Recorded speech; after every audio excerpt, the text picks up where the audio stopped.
अभी हमारे साथ मौजूद है एलजेपी के प्रवक्ता सोनम पासवान जी। चलिए इनसे जानते हैं कि 2-4 दिन पहले मोदी जी भी आए थे पूर्णिया में, और ऐसी क्या मजबूरी आई जो चिराग पासवान पूर्णिया आना पड़ा। स्वागत है। मैंने सबसे पहले तो मैं आप और आपके साथ जितने भी मीडिया भाई हैं सबका मैं स्वागत और अभिनंदन करती हूँ।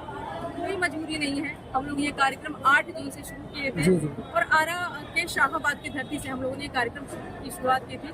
और नव संकल्प महासभा के नाम से जो हमारा ये कार्यक्रम चल रहा है, ये प्रमंडलीय स्तर पर कार्यक्रम चल रहा था। संयोगवश हमारे प्रधानमंत्री जी का आगमन यहाँ हुआ और यहाँ पूर्णिया के क्षेत्र में काफी ज्यादा वो परियोजनाओं को लेकर के आए। एयरपोर्ट जी एयरपोर्ट का भी यहाँ पे शिलान्यास किया गया। तो प्रधानमंत्री जी का मैं तहे दिल से स्वागत और अभिनंदन करती हूँ और उनका सही दिल से धन्यवाद करती हूँ। संकल्प महा रैली है वो यहाँ पे आए और उससे पहले मोदी जी भी आए। इनका कहीं ना कहीं एक अथी लग गया, चार चांद लग गया कि 2 दिन पहले मोदी जी भी आए और चिराग पासवान जी भी आए। तो लगे हाथ बिहार की जनता से मिलने का हमारे राष्ट्रपति माननीय श्री चिराग पासवान जी को भी ये सौभाग्य प्राप्त हुआ। और 2 दिन पहले हमारे प्रधानमंत्री जी भी आए और यहाँ के लोगों से मिले और बस बहुत यहाँ के लोगों का मैं सहृदय आभार व्यक्त करती हूँ कि वो अपना प्यार और स्नेह लगातार आरा से शुरू किए थे, तब से लेकर के आज लोगों के दिलों में हमारे राष्ट्रपति जी को लेकर के ज्यादा से ज्यादा उनकी लोकप्रियता बढ़ रही है। इसके लिए भी मैं सबका नव संकल्प महासभा है जो चिराग पासवान जी बोल रहे हैं, युवाओं के साथ चाहिए, वो क्या चीज को लेकर के आगे बढ़ रहे हैं नव संकल्प? देखिए, नव संकल्प महासभा का आयोजन जो किया जा रहा है, इसमें हमारे राष्ट्रीय अध्यक्ष माननीय श्री चिराग पासवान जी के जो विजन है, बिहार फर्स्ट और बिहारी फर्स्ट का जो विजन है, उसको किस प्रकार से चरितार्थ करना है और यहाँ से जो पलायन हो रहा है उसको किस प्रकार से रोकना है, चाहे शिक्षा के क्षेत्र में हो, रोजगार के या व्यवसाय के क्षेत्र में जो भी पलायन हो रहे हैं उसको रोका कैसे जाए, इस ओर हमारे राष्ट्रपति सबका ध्यान आकर्षित करते हैं और कुछ ऐसी व्यवस्थाओं की बात करते हैं जिससे कि यहाँ पे पलायन रोकी जा सके। क्योंकि पलायन एक यहाँ बिहार की जनता के लिए बहुत गंभीर समस्या है। वो समय पे अपने परिवार के साथ मौजूद नहीं होते और पलायन देखिए शिक्षा में तो हो ही रहा है और जो यहाँ के विद्यार्थी हैं वो भी मतलब कोटा जाते हैं पढ़ाई करने के लिए और वहाँ के जो शिक्षक हैं वो भी कोटा में ही रह करके पढ़ाते हैं और जब बच्चे पढ़ लिख जाते हैं तो वो प्रवासी ही बन करके रह जाते हैं, क्योंकि वो त्योहार में ही यहाँ बिहार आ पाते हैं। तो ये सब गंभीर समस्याएं हैं जिससे कि उनको अपने परिवार से दूर रहना पड़ता है। कुछ भी ऐसी घटनाएं होती है वो मौजूद नहीं हो पाते। एक तरफ देखा जाए तो महागठबंधन में एमओआई समीकरण का कुछ अलग ही मान दिया जा रहा है और चिराग पासवान जी एक तरफ एमओआई समीकरण को लेकर के चल रहे हैं, इनका कुछ अलग मांग है। देखिए, हमारे पार्टी के हमारे जो राष्ट्रीय अध्यक्ष जी हैं चिराग पासवान जी, वो जात पात में लोगों को बांटते नहीं। हमारा एक ही धर्म है, युवा और महिला जी। तो युवा एमवाई का जो हमारा समीकरण है, तो इस समीकरण में हमारे सारे जाति सारे धर्म के लोग एकत्रित होते हैं, महिला और युवा। जी।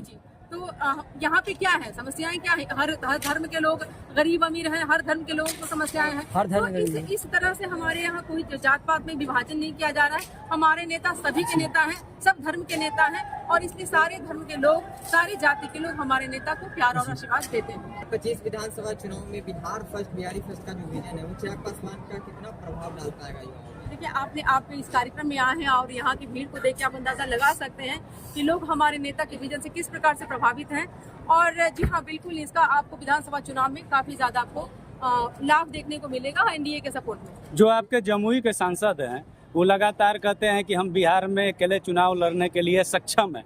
2020 में लड़ के दिखा भी दिए। क्या लगता है कि इस बार 2025 में फिर अकेले ही लड़िएगा आप लोग? कोई संभावनाएं तो हो नहीं रही है। देखिए, हम लोग बस उस दौरान ऐसी परिस्थितियां बनी थी कि इस तरह से चुनाव लड़ा गया था। तो 137 सीटों पे चुनाव लड़ा गया था। हम लोग एनडीए से कितना सीट मांग कर रहे हैं? देखिए, हम लोग लोकसभा चुनाव में अपना 100% स्ट्राइक रेट डाले थे जी, 5 और इस वजह से हमें उम्मीद है कि हमारी पार्टी को हमारी पार्टी के साथ न्यायोचित तरीके से सीटों का विभाजन करेंगे, ये मुझे पूरा भरोसा है और हम लोग फिर से अपनी सरकार बनाने में हमारी पार्टी का सहयोग रहेगा। चलिए, क्या लगता है सोनम पासवान जी, क्या उम्मीद है कि चिराग पासवान जी को सीएम फेस बनानी चाहिए? देखिए, हम नहीं बोलते हैं, यह हमारी बिहार की जनता की चाहत है। हमारी बिहार की जनता देख रही है कि हमारे नेता में वो सारी क्वालिटीज है जो एक मुख्यमंत्री के अंदर होनी चाहिए और बिल्कुल यहाँ की जनता के साथ अगर वो चाहती है, अगर इस प्रकार की चीजें अगर होती है तो हम और हमारी मतलब हमारी बिहार की महिलाएं, युवा सब बहुत ज्यादा खुश होंगे, क्योंकि बिहार को एक युवा नेता की आवश्यकता है, एक युवा मुख्यमंत्री की आवश्यकता है। संकल्प महासभा को लेकर चिराग पासवान आज पूर्णिया के धरती पे पहुंचे, तो पहले क्या कुछ कहिएगा इसको लेकर? देखिए परिचय देते हुए मेरा नाम रंजन सिंह है, मैं प्रदेश प्रवक्ता हूँ। पूर्णिया की धरती माँ पूरन देवी की धरती है। यहाँ से कई ऐतिहासिक चेहरे बिहार की और देश की सेवा की है। इस धरती के मंच के माध्यम से हमारे नेता नव संकल्प लिए हैं कि बिहार और बिहारियों की अस्मिता को हम वापस लाएंगे। रोजगार हम अपने युवाओं को उनके जिले, उनके प्रखंड में देंगे। शिक्षा और स्वास्थ्य के लिए अब पलायन नहीं होगा। माताओं बहनों के अस्मिता की रक्षा होगा।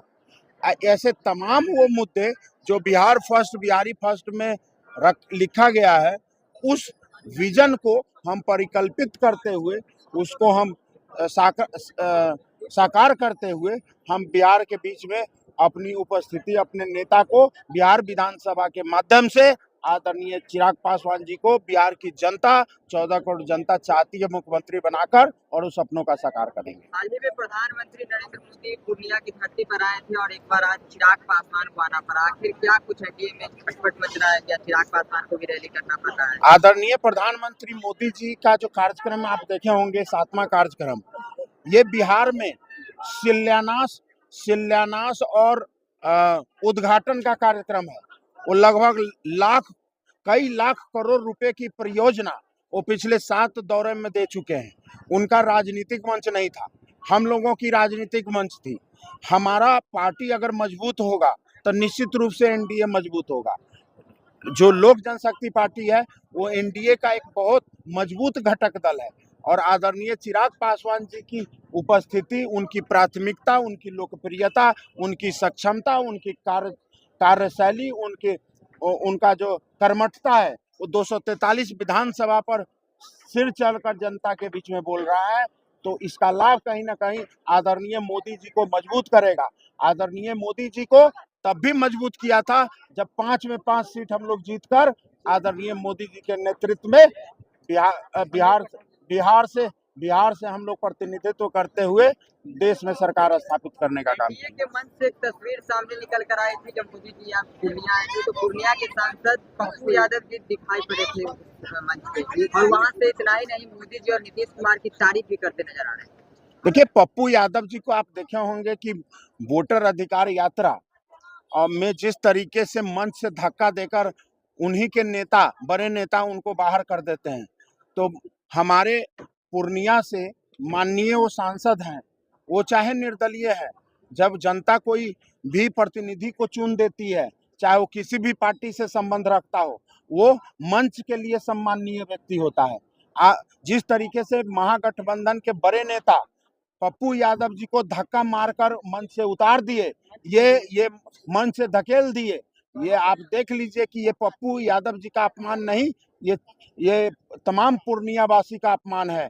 तो निश्चित रूप से उस पूर्णिया की धरती पर हमारे मोदी जी, हमारे प्रधानमंत्री वैसे माननीय सांसद को सम्मान देने का काम किए। उन्होंने बताया कि हमारे आदरणीय प्रधानमंत्री मोदी जी जब प्रधानमंत्री हैं, वो सिर्फ और सिर्फ एनडीए के नहीं है, वो पूरे भारतवर्ष के हैं, महागठबंधन के हैं और एनडीए के हैं। 2020 में चिराग पासवान 137 सीटों पर चुनाव लड़े थे। क्या लगता है कि अगर मनमाना जो सीट है वो नहीं मिलता है चिराग पासवान को, फिर एक बार वो एनडीए से अलग होकर चुनाव लड़ेंगे? हम लोग एनडीए के थे, एनडीए के हैं और एनडीए के ही रहेंगे। हमारा एनडीए से नेचुरल अलायंस है।